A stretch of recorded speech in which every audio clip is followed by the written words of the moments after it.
So we have these traditions and symbols that come out of this time of year, and we use them to prepare and be ready. It's great.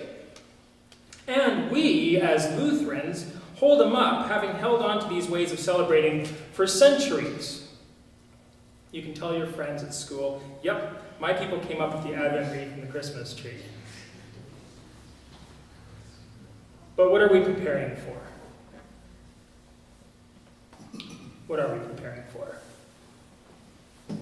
Oh, Christmas. Yeah. Christmas. Yeah. Yeah. And what's that about? Jesus being born. Yeah. You're right. It's about the coming of Christ, isn't it? I want to ask you, how do you envision the coming of Christ?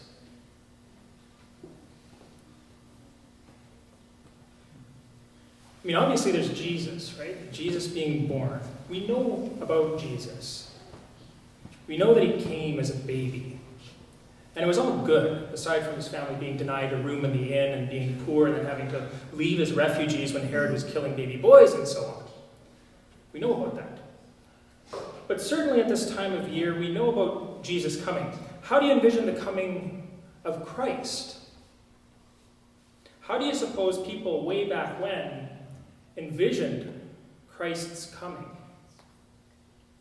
Because I don't think they got what they were anticipating. Today we hear about John the Baptist. He was son of Zechariah, we're told.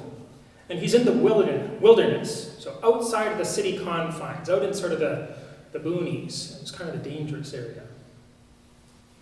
What does he say about the one who is coming and how we're to prepare? As we heard just a few minutes ago, all flesh shall see the salvation of God. Being referred to as flesh, a hunk of meat even. Do you suppose the coming Christ is a good thing? Maybe it is, but it is definitely to be feared, certainly respected.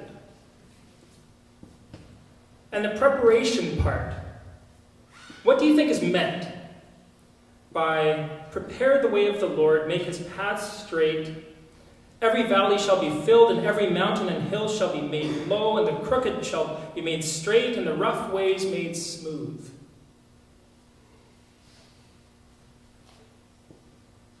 The Gospel of Luke is telling the story of John the Baptist, but it is also quoting Isaiah. And it's from a passage that includes famous lines like, "Comfort, comfort my people, and he will feed his flock like a shepherd."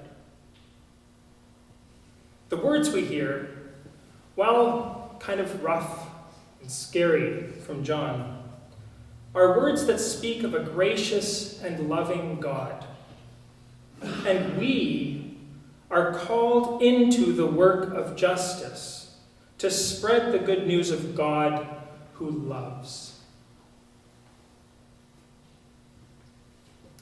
The preparation work we do is justice work. We're being called to lives that seek the welfare of all, of others who need our voices. Crooked made straight, valleys filled, mountains made low, rough ways made smooth.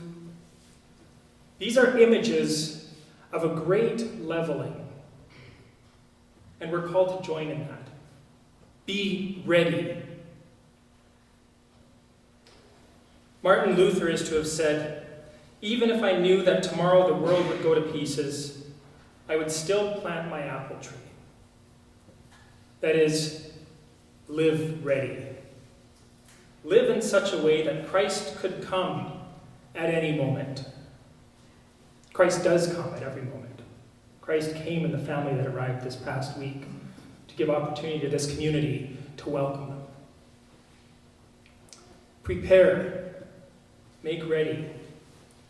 God meets us in unexpected ways.